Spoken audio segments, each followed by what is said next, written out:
Good afternoon, everyone. It is going to be an interesting session. I know it's a time, there is a weird feeling in our stomach called hungry or hunger, right? And so you might be hearing some sounds outside, the cutleries and the aroma of the food.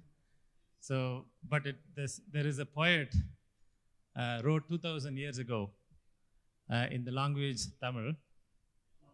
He says, when you don't have enough for your ears, you eat a little bit for your stomach. So with that submission, if you can start the session. Thank you for joining. So managing the complexities of accreditation in the global digital era is the topic we are going to be discussing. My name is Sivakumar Veerappan.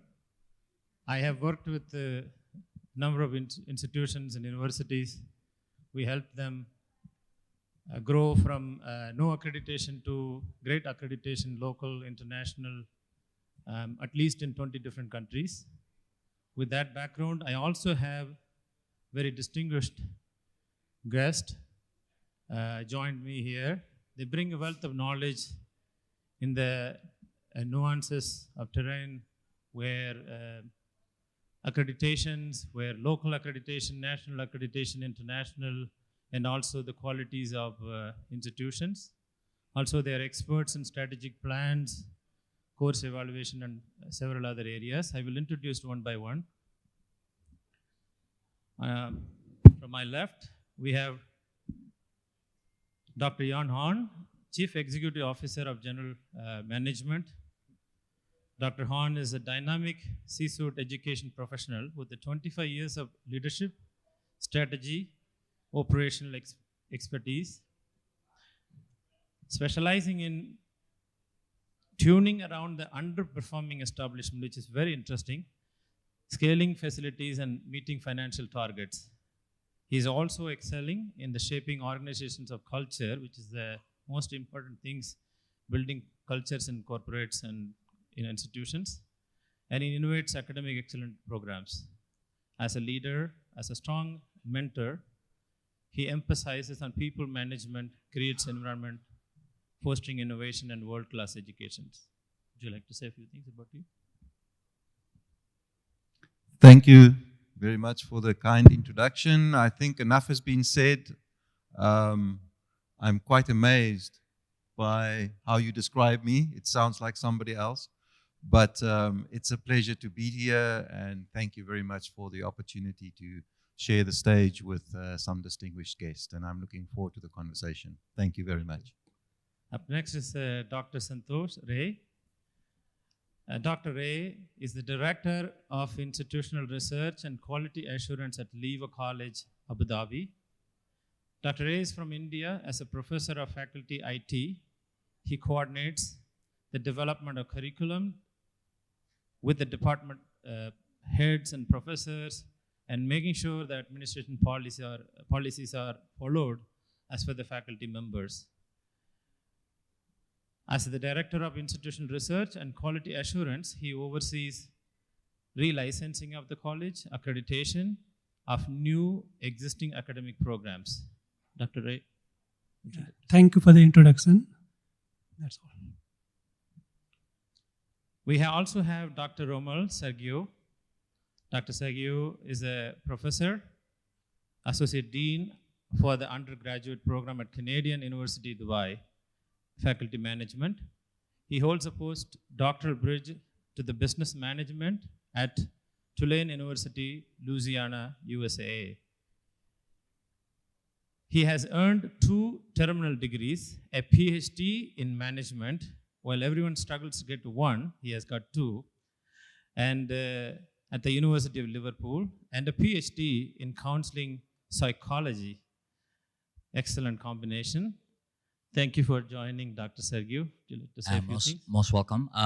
Thank you for inviting me over. This is my second year in this particular conference with esteemed colleagues and, of course, esteemed panelists at this point in time. Just a slight movement with the mobility there. I now manage the graduate school, no longer the undergrad, but still the same position. So But yeah, it's an honor to be here. Thank you. Thank you for joining. We also have Dr. Farzana Firdousi. She is the Director of Quality Assurance and Institutional Effectiveness at Dubai Medical College for Girls. Dr. Firdousi is a seasoned professional with 18 years of experience in higher education and training, specializing in strategic planning, KPI development, and internal audits for quality assurance. She has successfully overseen institutional process, all the processes aligning with organizational goals. Dr. Firdousi also well known and well versed in the Ministry of Education standards, excelling in academic accreditation, compliance, and documentation, which is a very, very difficult task. So congratulations, Dr. Firdousi. Would you like to say something? Good afternoon, everyone. I would like to thank the team for inviting me. This is the second year that I'm participating in a panel discussion. We look forward for a good, fruitful discussion regarding the accreditation standards in UAE and globally. Last but not the least, we have Dr. Hanadi Kadbey. Dr. Kadbey is joined Emirates College of Advanced Education in 2007 and is currently Head of Institutional Research and Effectiveness Program.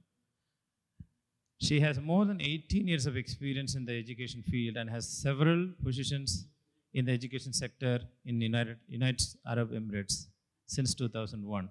Prior to joining ECAE, Dr. Kadbey held the position of Academic Quality Control of an international primary school in Abu Dhabi.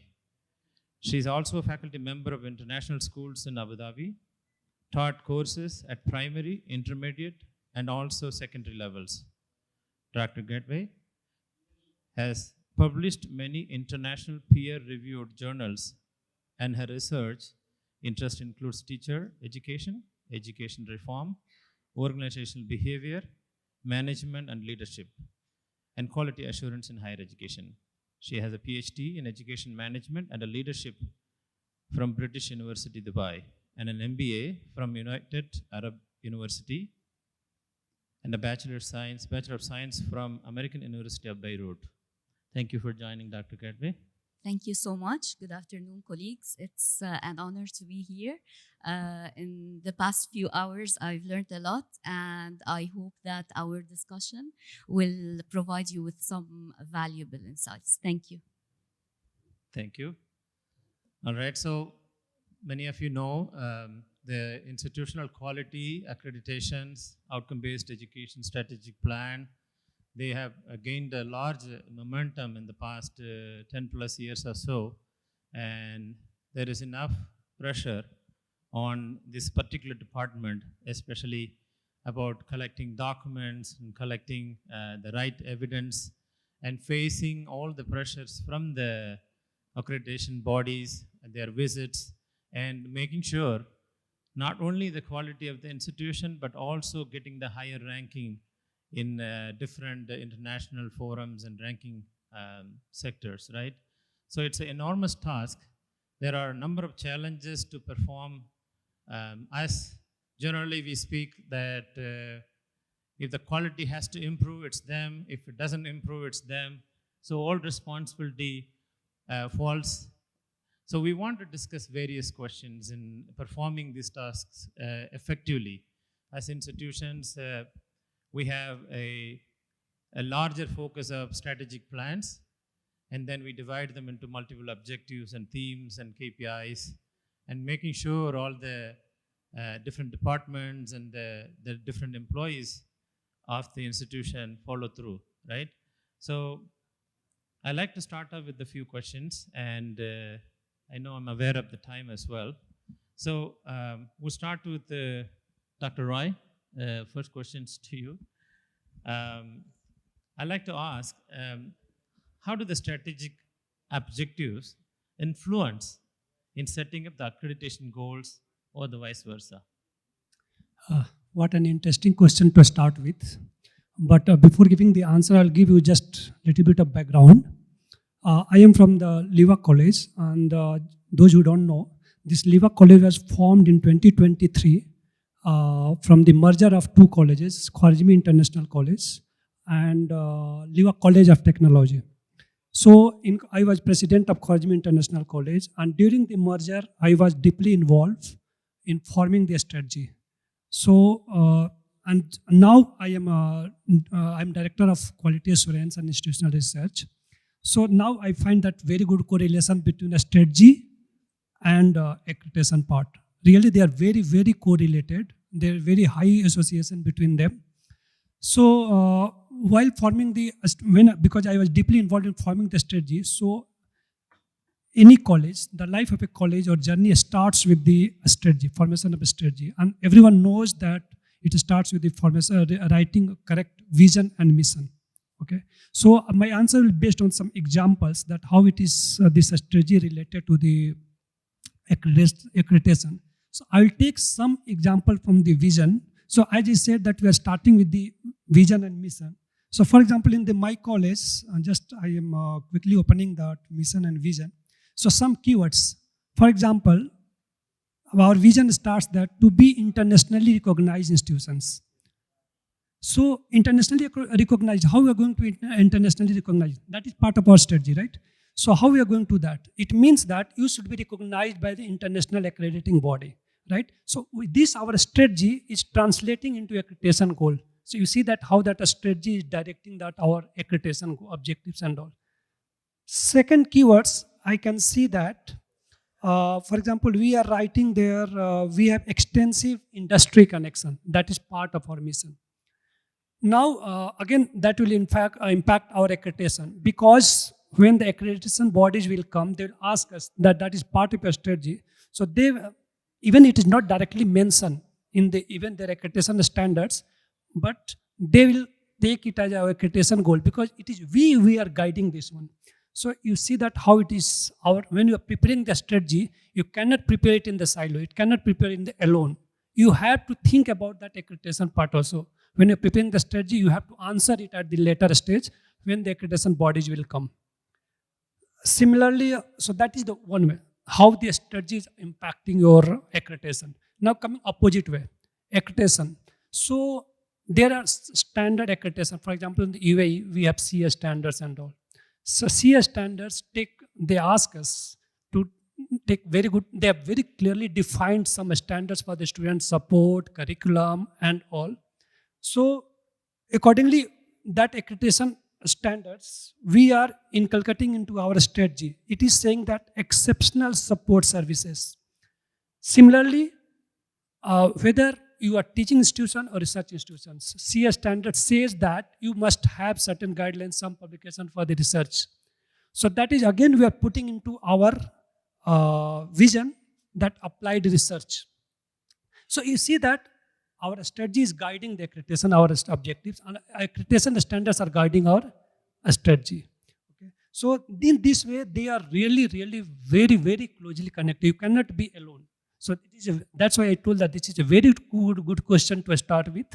Really very, very strong correlation between the academic standards as well, accreditation standards and the college strategy. Okay, thank you. So my next question is to Dr. Kadbey. What role do faculties and students and staff and industry engagement play in accreditation process? How can institution foster a culture of continuous improvement among their staff, right? And also, can you please share some examples of the best methods institutions are adapted over the years in effective engagement in this whole stakeholder, challenges or that I mentioned? Yes, as actually all the key stakeholders that you mentioned, they all play a very important role in accreditation, and their importance is emphasized in accreditation standards, whether these standards are national or international. The role of faculty is crucial in the accreditation process.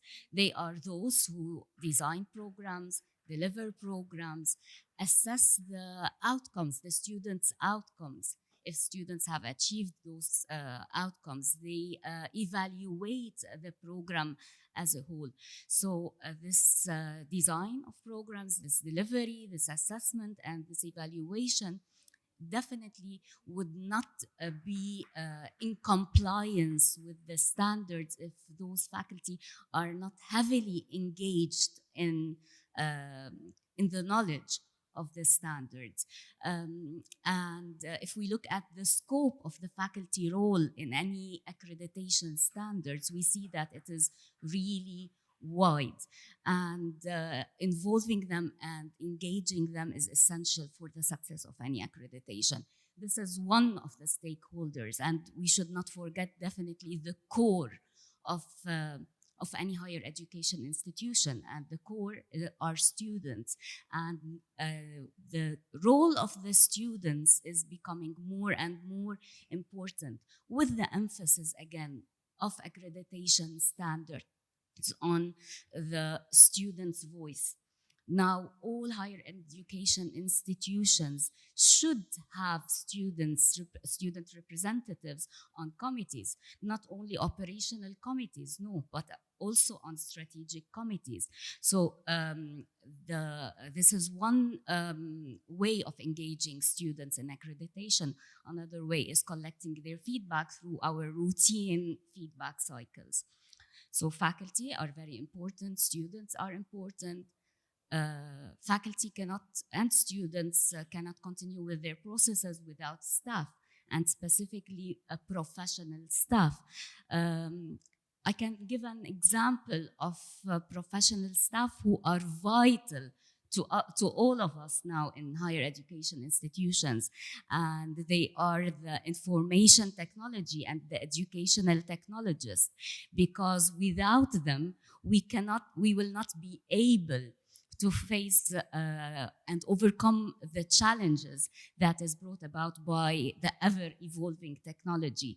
So those professionals, they should be involved in identifying AI tools, in the deployment of these AI tools, and in the evaluation of the AI tools. So we are benefiting, but at the same time staying in compliance. And to close the loop and to close the cycle, it's the role of involving our partners from industry. Again, if we go to all accreditation standards, whether the national, whether the European standards, the American standards, there is a focus on employability skills, and there is a focus on the importance of work placement. Again, we engage industry stakeholders throughout the process, from the pre-design of the program for our market analysis and benchmarking studies, to the delivery of the programs, and to the whether it is the incorporation of employability skills in the curriculum or having the practice in the work placement. So this is about how who are the engaged stakeholders, and how do we engage them, like methods of engaging them. I think there are essential requirements to engage those stakeholders. One of the most important requirements is communication, and it is not any communication, it has to be clear and constant communication. It is the transparency, it is the knowledge of the accreditation standards, and it is the responsibility and the accountability. Definitely, and as I've mentioned earlier, all these stakeholders are related to one or more of the accreditation standards. So they have to have the knowledge of the stipulations of these standards. And we need to keep communicating this in a clear and constant method. And we have to be transparent. We have to be transparent with each other, faculty and staff.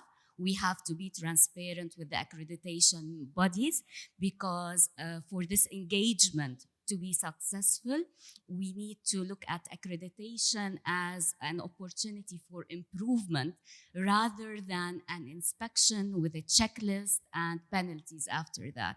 So once we have this there, I think the engagement will be successful, subject to a last and a very important requirement, which is accountability and taking ownership. I think each and everyone in a higher education institution should take ownership for whatever he or she or they are doing.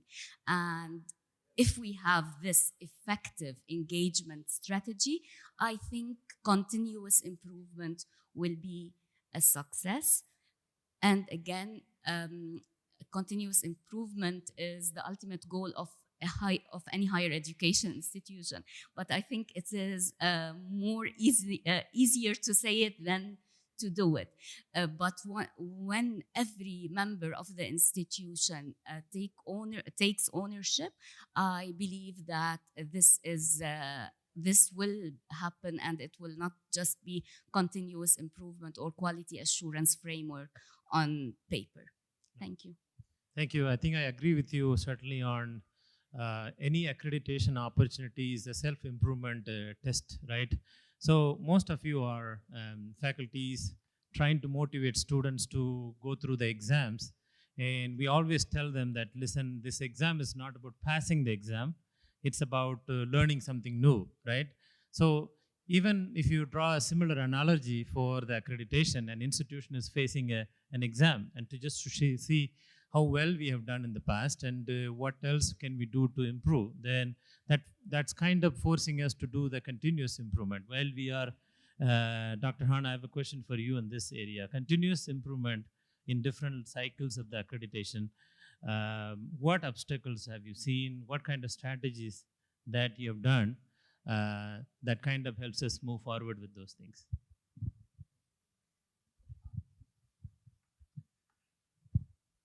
I think I want to start off just by asking a question first. What is the most valuable asset of any higher education institution or university? Is it the number of graduates that they place into industry? Is it the strategy? Is it the financial security that comes from the business? Or is it accreditation? What is it that actually makes an institute of higher education an institute of higher education?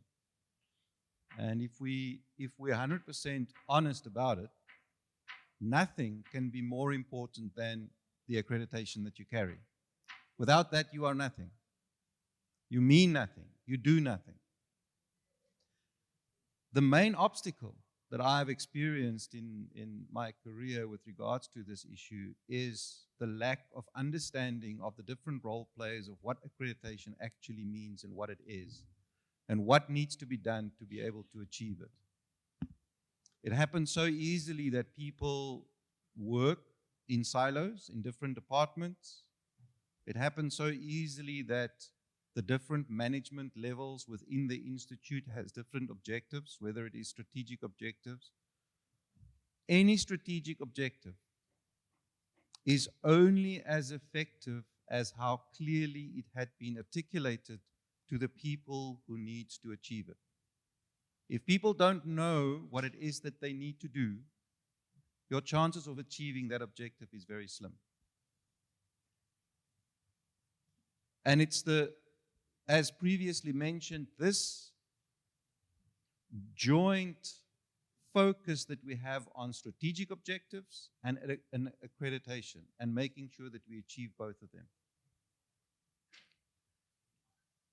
Some of the other challenges that we face would be with regards to resources, sometimes not having the resources within the institute to be able to achieve the accreditation objectives that have been set. Another one could be resistance to change. And let's be honest, how difficult is it to change something in a university? Sometimes a university is compared to an oil tanker that is millions and millions and millions of tons of weight, and all being controlled by a small little rudder the size of a cricket bat. And you try and change the direction of that thing. It is so difficult. But this is what we've built. This is what we have become as educational institutions.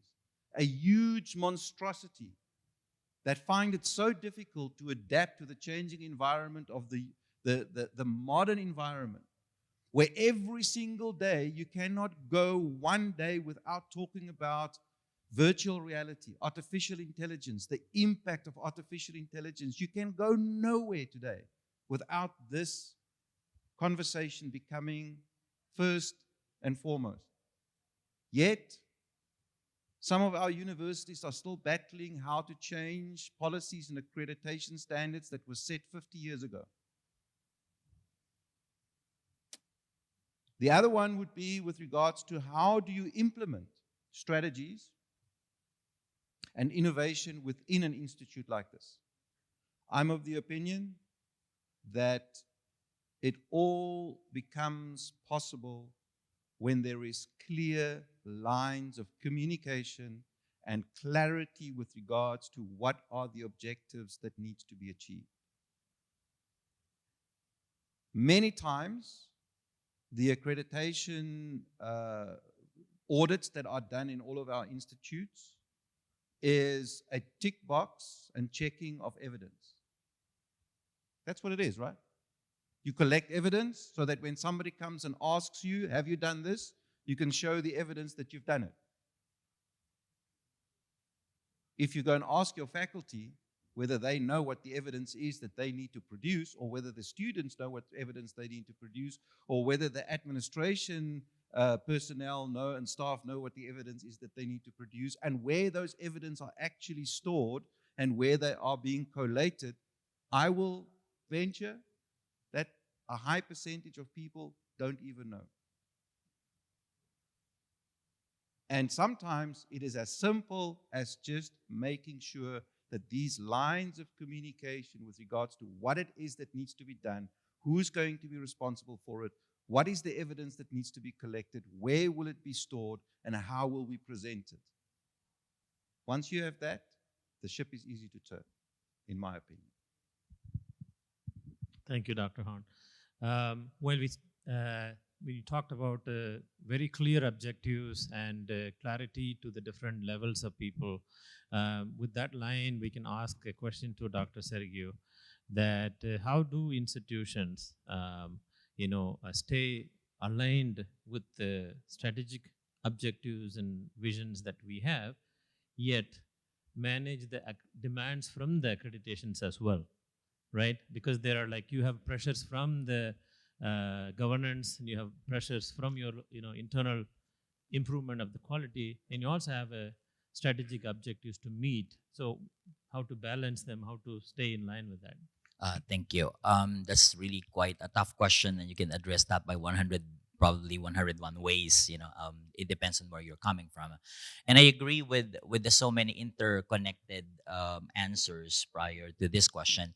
This is quite crucial because in many universities from across the globe, the first one who would probably lose the job when you talk about accreditation is the QA team, headed by somebody else in that particular sense. You're the first one in the firing line if you can't make it for accreditation. So the national accreditation framework mentioned earlier on by one of our esteemed speakers make a lot of sense, that you need to fully understand. That's also what the other panelists mentioned a while ago, that the full understanding on the role that each stakeholder would have would be very, very important. And that's why you're running a series of workshops internal to your organization, how the participation from different stakeholders would do. So the internal pressure that you're mentioning, it's already given.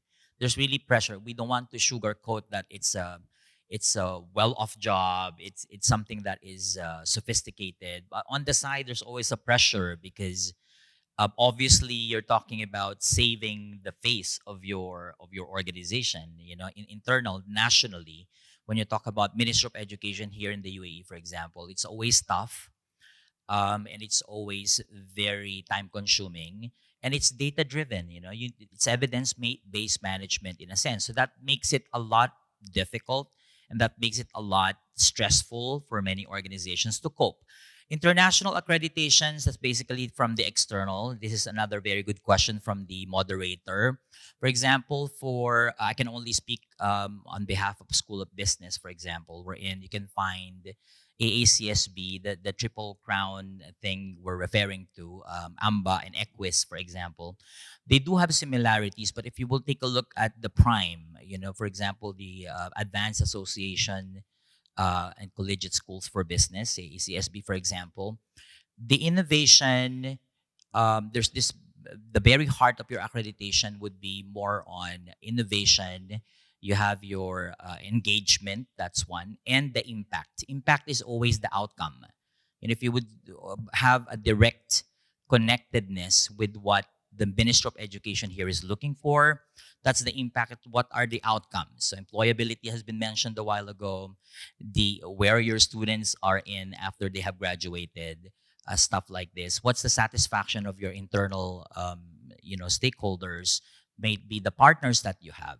What are the evidences that go with it? So the metrics for the KPIs that go with each of your from the base. When you talk about your internal initiatives, when you talk about your business plan particularly. So you prepare probably a short term, it depends, there's no perfect formula, we all know that. You may have 3 years business plan, and then every 3 years prior to that ending, you close the loop, you see whether you achieve all of those. You start from the organizational objectives, you have your goals, then you have your different KPIs on the side, your action plan is there. So there's really this internal engagement that you have. But at the end of the day, the big question goes like, how do you achieve them? What are your evidences that you have achieved them? This is the most difficult part, that many universities from around the globe would have. So gladly, knowing that, for instance, Canadian University Dubai is QS World Rank and THE accredited, ranked as well. And we've seen the process for being something like almost 17 years of existence, and that difficulty in coping both the national and the international standards, it's not exactly a joke. So, spinning off with these efforts 3 years back when we head on and apply, and then maintaining that as number one, for example, QS World Rank in Dubai as a university, that takes a lot of time, patience, and dedication. So yeah, so this push, pull in and out of internal and external pressures, there's always a demarcation line on where and how you would probably tailor fit those initiatives coming from you to be able to create an impact in the society. Yeah, thank you. Thank you, Dr. Sagyu. We appreciate it. And now the era is all about artificial intelligence. We are hearing this word every other minute. In the area of accreditation, right? So the data is being collected in various sources. Sometimes it's in the form of documents, sometimes it's form of Excel sheets and things like that. So it's a very difficult process sometimes, especially if you are doing it for the first time to any new accreditation bodies. Also, sometimes we go on to new international accreditations, that the standards, although the standards could be student focus and faculty, and you have faculty ratios and your infrastructure. Those are common criteria and standards. But I'd like to ask a question to Dr. Firdousi in this area. What are the emerging technologies or innovations, including artificial intelligence, that you have seen that could be employed to do these things better? Well, in this age of digital era, I would say that artificial intelligence is definitely going to enhance the accreditation, efficiency of accreditation, and the way data is analyzed. First of all, with the use of artificial intelligence, the quality of the data can be assessed. As you all know, as you've been hearing, that for accreditation purpose, the institutions are expected to submit a large amount of data in every aspect related to students, related to faculty, related to the learning outcomes. So artificial intelligence can definitely play a very important role in assessing the quality of this data.